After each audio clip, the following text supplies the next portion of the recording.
Apprendre Python en 2022. Bonne idée, mauvaise idée? Voyons ça tout de suite. Dans un premier temps, qu'est-ce que Python? En gros, Python est un langage de programmation interprété, multi-paradigme, multi-plateforme. Ça favorise la programmation impérative, structurée, fonctionnelle et orientée objet. Pour faire plus facile, Python est un langage de programmation créé dans les années 90 sous licence libre. Il a été créé à la base pour automatiser des tâches répétitives.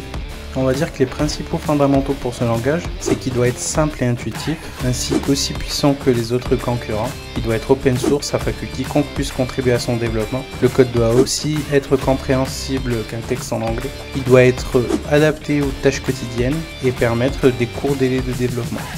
Passons un petit peu aux choses sérieuses et voyons ce qu'on peut faire avec ce serpent. On va trouver le Python dans les domaines de l'intelligence artificielle et du machine learning, de l'analyse de données, de la data visualisation, de la programmation d'applications, du web development avec les frameworks Django par exemple, et aussi du game development. Bien évidemment, cette liste n'est pas exhaustive parce qu'on pourra trouver du Python un petit peu partout et à peu près dans tous les domaines. Bien beau tout ça, mais est-ce que ce langage est connu en 2022?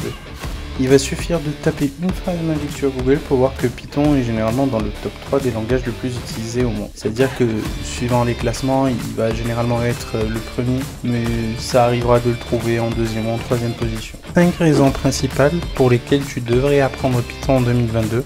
La popularité, la facilité d'apprentissage, l'utilisation dans plusieurs domaines, la forte demande et les salaires qui sont pas mal, et la communauté.